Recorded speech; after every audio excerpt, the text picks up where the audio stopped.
always tell this. ఎల్లప్పుడూ ఈ మాట చెప్తూ ఉంటాను. There's only one thing in this entire world that we are supposed to hold on to. ఈ యొక్క లోకంలో మనం పట్టుకొని ఉండాల్సింది ఒకే ఒక విషయాన్ని మనం పట్టుకొని ఉండాలి. And that is the word of the Lord. అదేమిటనగా దేవుని యొక్క వాక్యమై ఉన్నది. So when things don't work the way we want it to work, మనం ఎలాగైతే అనుకున్నామో అలా విషయాలు జరగకపోతే the only thing that we can grab hold of is the word of the Lord. మనము చేయవలసిందల్లా దేవుని యొక్క వాక్యాన్ని పట్టుకొని ఉండాలి. Because as long as we are holding on to the word of the Lord, everything will come under subjection, because now there is power in the word of the Lord. ఎప్పుడైతే మనం దేవుని యొక్క వాక్యాన్ని పట్టుకొని ఉంటామో ప్రతి ఒక్కటి కూడా ఆయన యొక్క విధేయతలోనికి వస్తుంది. ఎందుకనగా ఆయన వాక్యాన్ని నమ్ముతున్నాము కాబట్టి. There's only one thing that we all need to be excited about is the word of the Lord, because when you are deposited with the word of the Lord, there is nothing that you cannot overcome. అలాగే మనము చేయవలసిందల్లా దేవుని యొక్క వాక్యాన్ని పట్టుకొని ఉండాలి. ఎందుకనగా దేవుని యొక్క వాక్యంలో ఎప్పుడైతే మన యొక్క హృదయంలో నింపుకొని ఉంటామో మనకి వ్యతిరేకంగా ఏది కూడా నిలబడలేదు. And today I pray that even as you're listening to the word of the Lord, I pray that you will catch what the word of the Lord is telling you today. అలాగే దేవుని యొక్క వాక్యాన్ని ఈ రోజు మీరు వింటుండగా, దాన్ని మీరు శ్రద్ధగా వింటుండగా, ఏదైతే దేవుని యొక్క వాక్యం బయలుపరచబడాలో అది మీకు బయలుపరచబడుతుందని నమ్ముతున్నాను. And even as you're holding on to the word of the Lord, I pray, I believe that you will experience your breakthrough. అలాగే దేవుని యొక్క వాక్యాన్ని పట్టుకుని ఉంటుండగా మీకు కావాల్సిన యొక్క గొప్ప విజయం అనేది మీ జీవితంలో చూస్తారని నేను ఆశిస్తున్నాను. I'm believing that even as you're holding on to the word of the Lord, I pray that you will receive what you're looking for today. అలాగే ఈ రోజు దేవుని యొక్క వాక్యాన్ని పట్టుకొని మీరు ఉంటుండగా దేని గురించి అయితే ప్రార్థిస్తున్నారో అది మీ జీవితంలో పొందుకుంటారని నేను ఆశిస్తున్నాను. Amen. Amen. Amen. Let us all turn our Bibles to John chapter 6 and let's read the verse 35. యోహాను సువార్త 6వ అధ్యాయము 35వ వచనం చదువుకుందాము. యోహాను సువార్త 6వ అధ్యాయం 35వ వచనం. అందుకు యేసు వారితో ఇట్లనెను, జీవాహారము నేనే, నా యొద్దకు వచ్చేవాడు ఏమాత్రమును ఆకలిగొనడు, నా యందు విశ్వాసం ఉంచేవాడు ఎప్పుడునూ తప్పికొనడు. And Jesus is saying that I am the bread of life. అలాగే నేనే జీవాహారం అని యేసుక్రీస్తు ఇక్కడ సెలవిస్తూ ఉన్నాడు. And why was Jesus saying this? ఎందుకు యేసుక్రీస్తు యొక్క మాటలను చెబుతున్నాడు? If we actually go a couple of scriptures above, Jesus has done an amazing miracle. దానికి ముందు లేఖన భాగాలు చూసుకున్నట్లయితే యేసుక్రీస్తు దానికి ముందు చూసినట్లయితే ఒక అద్భుత కార్యాన్ని చేశారు. He fed 5,000 people. 5,000 మందికి ఆహారాన్ని ఏర్పాటు చేశారు. So after people experiencing this miracle, they have decided that now they will follow Jesus, because every time they are following Jesus, they are getting free food. ఎందుకనగా ఎప్పుడైతే ఈ యొక్క యేసుక్రీస్తు యొక్క అద్భుతాన్ని చేశాడో అక్కడ ఉన్న జనులు ఏమనుకున్నారనగా ఇప్పటి నుంచి యేసుక్రీస్తును మేము వెంబడిస్తుంటాం, ఎందుకనగా యేసుక్రీస్తు ఉంటే ఉచితమైన ఆహారం వస్తుందేమో అనుకొని. So when they didn't find Jesus for a certain time, they were very in hurry to go and find him. అలాగే యేసుక్రీస్తు కొద్దిసేపటి కనపడకపోయినట్లయితే ఈ యొక్క జనులందరూ ఏం చేసేవారు అనగా ఆయనను వెతుక్కుంటూ వెళ్ళేవారు. So when they found Jesus, they asked him, where did you go? We were looking out for you. అలాగే యేసుక్రీస్తు కనిపించినప్పుడు యేసుక్రీస్తు దగ్గరికి వెళ్ళి అడిగేవారు, ఎక్కడికి వెళ్ళావు, నిన్ను వెతుకుతూ ఉన్నాం And then మేమని. Jesus answers this to them. యేసుక్రీస్తు వారికి తిరిగి ఇచ్చిన జవాబు ఏమిటనగా, He said that you are looking for me not because I'm doing mighty miracles, నేనేదో గొప్ప కార్యాలు చేస్తున్నాను మీరు నన్ను వెతకడం లేదు, కానీ but you are looking because you have eaten the bread and you filled your stomachs. నీ ఆ యొక్క ఆహారాన్ని తిని మీ యొక్క కడుపు నిండింది కాబట్టి నన్ను వెతుకుతున్నారని And now చెప్తున్నాడు. Jesus is making this statement and is saying that I am the bread of life. కాబట్టి ఇక్కడ యేసుక్రీస్తు ఒక ప్రకటన చేస్తున్నాడు, ఏమిటనగా జీవాహారము నేనే అని. Whoever comes to me will never be hungry again. నా యొద్దకు వచ్చేవాడు ఏమాత్రం ఆకలిగొనడు. And whoever believes in me will never be thirsty. నా యందు విశ్వాసం ఉంచేవాడు ఎప్పుడునూ తప్పికొనడు. So I was meditating on this entire scripture, that why was God addressing hunger and thirst in this scripture? ఈ యొక్క లేఖన భాగం మీద ధ్యానిస్తున్నప్పుడు యేసుక్రీస్తు ఎందుకు ఇక్కడ ఆహారం గురించి లేదా నీటి గురించి లేకపోతే దప్పిక గురించి మాట్లాడుతున్నాడని ఆలోచిస్తూ ఉన్నాను. Many people refer to this as something spiritual. They talk about the spiritual hunger. అలాగే అనేక మంది ఏమని చెప్తుంటారంటే ఇది ఆత్మీయ ఆహారానికి ఆత్మీయ ఆకలికి సంబంధించిందని చెప్తూ ఉంటారు. But even as I'm reading the entire scripture and meditating on this chapter, కానీ ఈ యొక్క లేఖన భాగాన్ని మొత్తం ఈ యొక్క అధ్యాయాన్ని చదువుతూ దీన్ని ధ్యానిస్తూ ఉండగా then I understood a little something in the scripture. ఈ యొక్క లేఖన భాగంలో కొన్ని విషయాలు నాకు అర్థమయ్యాయి. So even before I share that to you, I want to tell you, where did bread come into picture in the Bible the first time? ఆ యొక్క మాటలు చెప్పక ముందు మొట్టమొదటిసారిగా బైబిల్లో రొట్టె లేకపోతే ఆహారం అనే విషయము ఎక్కడ ప్రస్తావించబడిందో చెప్తాను. We see this in Genesis chapter 3. That was the first time the word bread was introduced into the Bible. ఆదికాండం 3వ అధ్యాయంలో అక్కడ రాయబడి ఉంటుంది, మొట్టమొదటిగా ఆ యొక్క ఆహారం గురించి రొట్టె గురించి అక్కడ రాయబడి ఉంటుంది.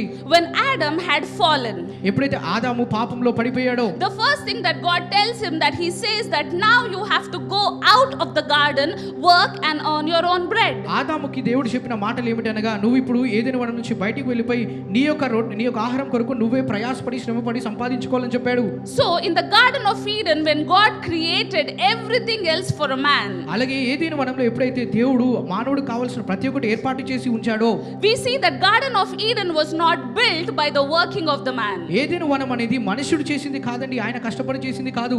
In fact, God worked on the Garden of Eden and then put man in the garden. దేవుడు దానిని సృజించి తర్వాత మనిషిని అందులో ఉంచాడు. So the only job for Adam and Eve was to enjoy everything that was in the garden and to take care of the work that the Lord assigned to them. ఆదాము అవ్వ చేయవలసిందల్లా ఆ యొక్క ఏదెను వనంలో ఉంటూ అక్కడ ఆ ఏదెను వనాన్ని చూసుకుంటూ ఉండాలి, దేవుడు అప్పగించిన పనిని ముగిస్తూ ఉండాలి. So Adam never had to worry about being hungry because everywhere he looked he had the food. అలాగే ఆదాము ఆకలి కోసం ఎప్పుడు కూడా వెతుక్కోవాల్సిన అవసరం లేదు, ఎందుకనగా ఎక్కడ చూసినా సరే ఆ యొక్క ఫలాలు కనిపిస్తూ ఉంటాయి కాబట్టి. But when Adam fell and he was walking out of the garden, కానీ ఆదాము ఎప్పుడైతే పాపంలో పడిపోయి ఏదెను వనం నుంచి బయటికి the త్రోసివేయబడ్డాడో, first time God is referring to Adam and is saying that Adam, now you will earn your bread by your sweat. దేవుడు ఆదాముతో మాట్లాడుతూ మొట్టమొదటిగా ఏం చెప్తున్నాడు అనగా, నీ యొక్క ఆహారం కోసం నువ్వే కష్టపడి పని చేయాలని చెప్పాడు. So now Adam has moved from God's supply to a man's supply. ఇప్పుడు ఆదాముకు జరిగిన పరిస్థితి ఏమిటనగా, దేవుడు సమకూర్చే ఆ యొక్క పరిస్థితి నుంచి తనను తాను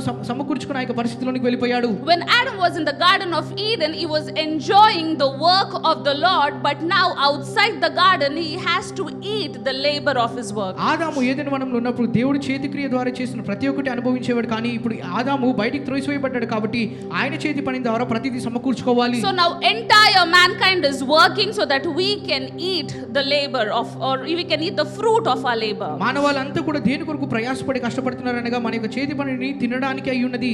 But now Jesus is coming into the picture and is talking to the people and is saying that how long will you work for the food that is going to perish? అలాగే యేసుక్రీస్తు ఇక్కడ చెప్తున్న మాటలు ఏమిటనగా, నశించిపోయాక ఆహారం కొరకు ఎంతకాలం మీరు కష్టపడి ప్రయాసపడుతూ ఉంటారు. He's saying that how long you're going to run behind the things and try to fill your stomachs. అలాగే వీటి వెనకాల పరిగెత్తుకుంటూ మీ యొక్క కడుపు నింపుకోవడానికి ఎంతకాలం ఇలాగే చేస్తూ ఉంటారని అడుగుతున్నాడు. And he's asking how long will you toil yourself to get the food from earth? అలాగే భూమి నుంచి ఆ యొక్క ఆహారాన్ని పొందుకోవడానికి ఎంతకాలం మీరు ప్రయాసపడతారు. He says that I am here, I am the bread of life for you. నేనే జీవాహారం అయి ఉన్నాను, మీకు ఇచ్చు జీవాహారం నేనే అయి ఉన్నానని చెప్తున్నాడు. In other words, he's saying that why are you trying to live again like Adam when Jesus himself is here on the earth? ఆదాము వాళ్ళు ఎందుకు జీవించడానికి ప్రయత్నిస్తున్నారు యేసుక్రీస్తు ఇక్కడ ఉన్నప్పుడు అని చెప్తున్నాడు. So he's telling these people, why are you following me for food that is going to perish? ఆ యొక్క నశించిపోయే ఆహారం కొరకు ఎందుకు నా వెనకాల వెంబడిస్తున్నారు మీరు? But he's saying that why don't you believe in me? Then when you believe in me, this is not the food that you will worry about, but you will worry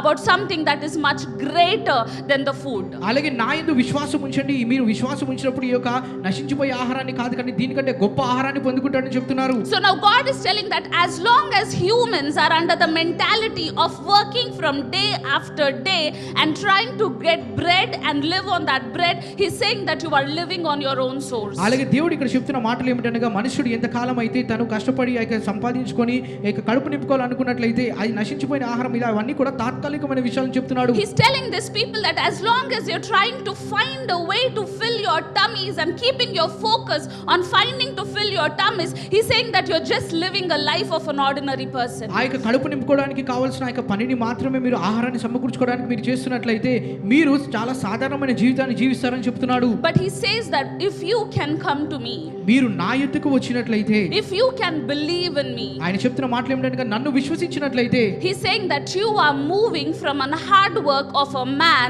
again to the hard work of what the Lord Jesus Christ has done for you. మనుషుడి యొక్క కష్టం నుంచి యేసుక్రీస్తు చేసిన ఆ యొక్క కష్టం ఆ యొక్క పనిలో మీరు నమ్ముతూ ఉండవారుగా ఉంటారని చెప్తున్నాడు. And God is saying that as long as you're keeping your focus on the worldly things, he's saying that you are very limited. లోకపరమైన విషయాల మీద ఎప్పుడైతే మీ యొక్క ధ్యాసను దృష్టి ఉంచుకుంటారో మీరు చాలా హద్దుల్లో ఉంటారని చెప్తున్నాడు. But he's saying as long as you're focusing on what I'm going to do to you and what I'm going to bring to you, he's saying that you will never be hungry or you will never be thirsty, or in other words he's saying that you will never run after these things that don't matter in life. ఎప్పుడైతే నా యందు విశ్వాసం ఉంచి నేను ఇచ్చే ఆ యొక్క ఆహారం కొరకు నేను ఇచ్చే ఆ యొక్క నీటి కొరకు మీరు ఎప్పుడైతే పరితపిస్తూ ఉంటారో మీరు ఎన్నటికీ కూడా ఆకలిగా ఉండరు, దప్పికగా ఉండరు అని చెప్తున్నాడు. That is what we also see in the story of Abraham and Lot. Abraham లోతు యొక్క ఆ యొక్క కథ భాగంలో కూడా ఇదే విషయాన్ని చూస్తుంటాము. When Abraham and Lot were very blessed, Abraham లోతు ఎప్పుడైతే బహుగా ఆశీర్వదించబడ్డారో, the word of the Lord says that the land could not support the blessing of Abraham and Lot. దేవుని యొక్క వాక్యం ఏమని సెలవిస్తుంది అనగా ఆ యొక్క ఆశీర్వాదానికి బదులు బదులుగా ఆ యొక్క భూమి అనేది ఫలభరితంగా ఉండలేకపోయిందంట అంత సమానముగా.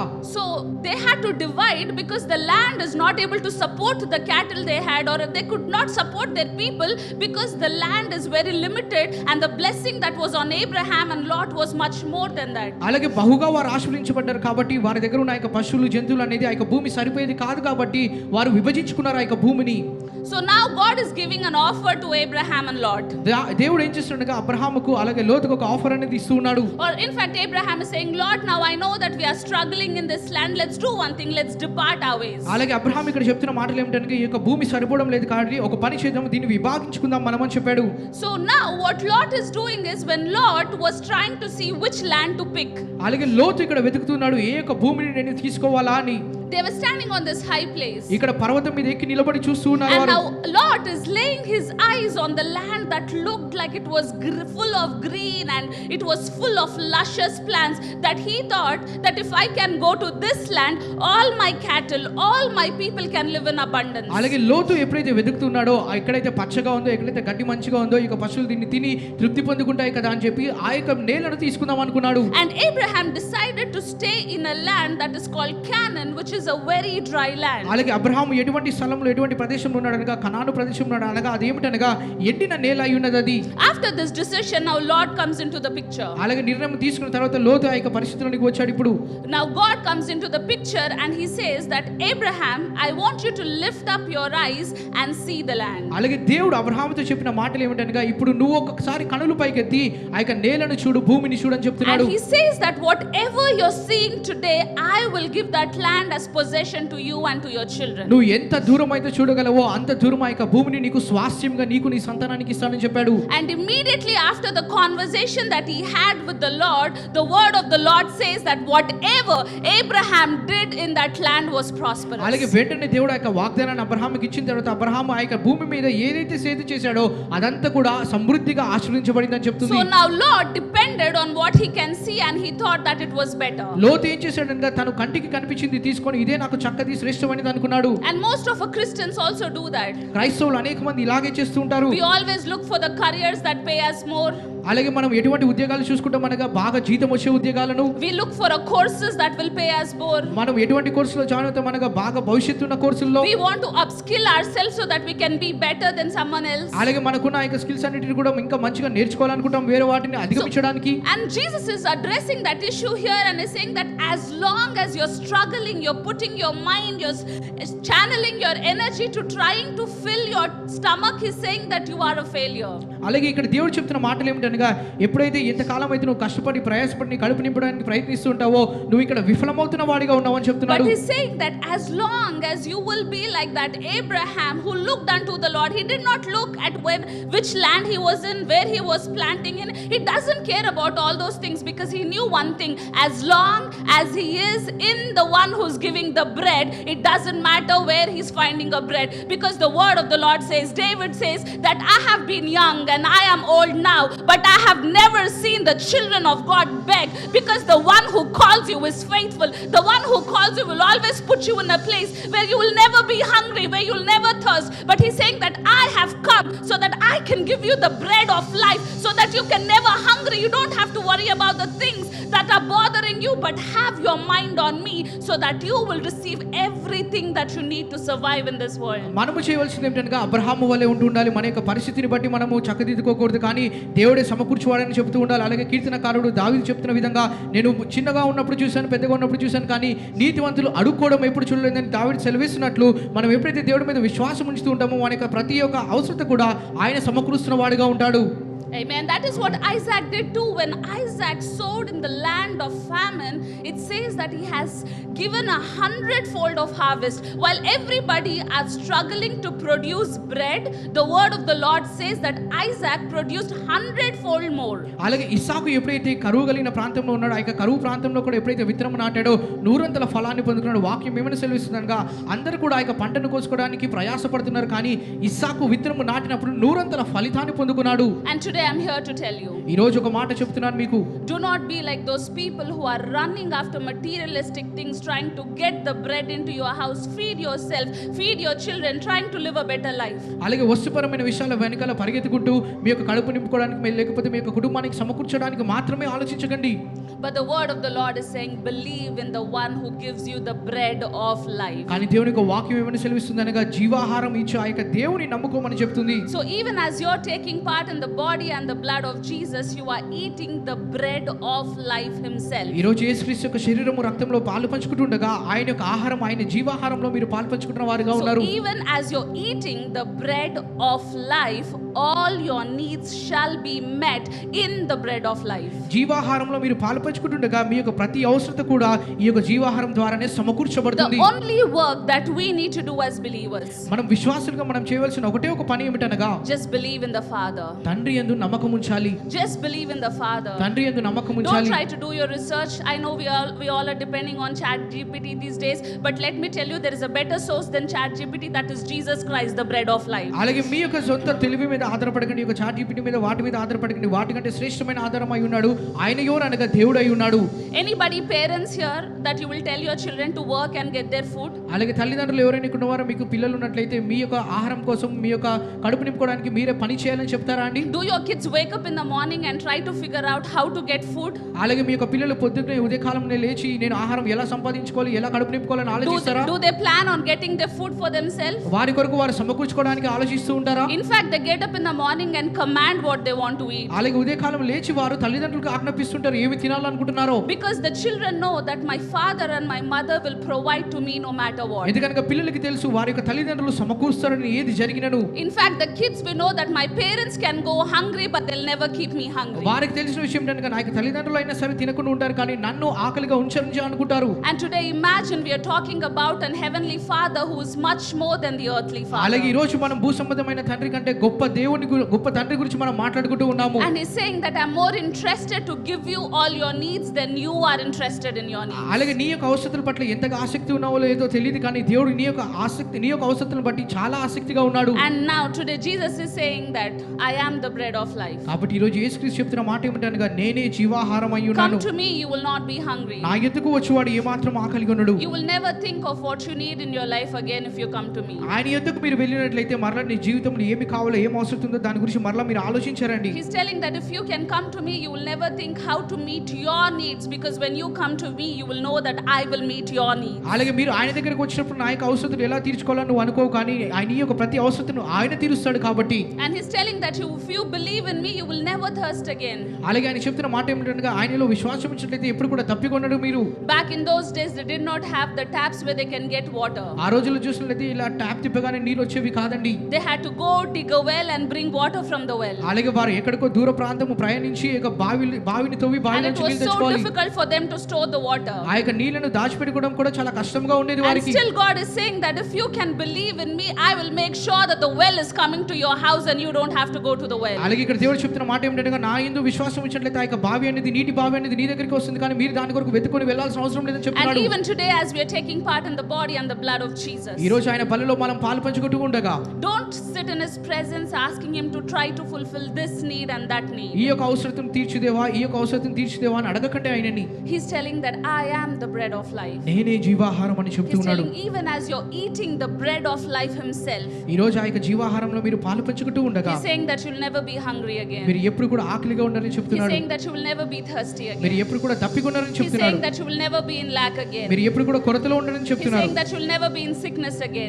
ఎంత మాత్రం అనారోగ్యంలో ఉండాలని He's saying చెప్తున్నాడు. that you'll never be in shame again. ఎంత మాత్రం అవమానంలో ఉండాలని He's చెప్తున్నాడు. saying that you'll never be disrespected again. మీరు ఎప్పుడు కూడా He's అవగౌరవపరచబడాలని saying that from చెప్తున్నాడు. today you will receive honor because you are having the bread of life himself inside of you. నీలో జీవాహారం ఉంది కాబట్టి ఈ రోజు నుంచి ఘనత అనేది మీకు ఇవ్వబడుతుంది. You have a decision to make today. ఈ రోజు మీరు ఒక నిర్ణయం తీసుకోవాలి. Even as you're taking part in his body, ఈ రోజు మీరు ఆయన యొక్క శరీరంలో పాలు పంచుకుంటూ ఉండగా do you want to fulfill your needs by yourself? నీ యొక్క అవసరతలను నువ్వే But do సమకూర్చుకోవాలనుకుంటున్నావా? you want to depend on the bread of life who's willing to give everything that we can ask for? కానీ జీవాహారమైన దేవుడు నువ్వు అడుగుతున్న ప్రతి దానిని ఇవ్వడానికి సిద్ధంగా ఉన్న ఆయనని మీరు అడగాలనుకుంటున్నారా? In fact, the word of the Lord says that he gives us more than what we can ask for. దేవుని యొక్క వాక్యం ఏమని సెలవిస్తుందగా మీరు అడిగిన దానికంటే కూడా ఆయన ఎక్కువగా ఇస్తాడంట. And today I pray, I declare and I decree ఈ రోజు నేను ప్రార్థించి ప్రకటించి ఆజ్ఞాపిస్తున్నాను. that even as you're taking part in the body and the blood of Jesus ఈ Christ, రోజు ప్రభువైన యేసుక్రీస్తు యొక్క శరీరంలో రక్తంలో పాలుపంచుకుంటూ ఉండగా the life of Jesus will enter you today. యేసు యొక్క జీవం అనేది నీలో ప్రవహిస్తూ ఉంటుంది. And from today, the supply from a man will be cut and the supply from God will be started over your life ఈ today. రోజు నుంచి మనుషుడి యొక్క సమకూర్పు అనేది ఆగిపోయి దేవుని నుంచి ఆ యొక్క సమకూర్పు అనేది ప్రారంభమవుతుంది. No longer you will hunger for things, but you will hunger for God, because He will satisfy all your needs and desires of your heart. నీ యొక్క అవసరతల కోసం ఎంతగానో నువ్వు తృష్ణగుణవు, కానీ దేవుడి కొరకు మాత్రమే తృష్ణగుంటావు. ఎందుకనగా ఆయననే నీ యొక్క ప్రతి అవసరం తీరుస్తాడు కాబట్టి. Amen.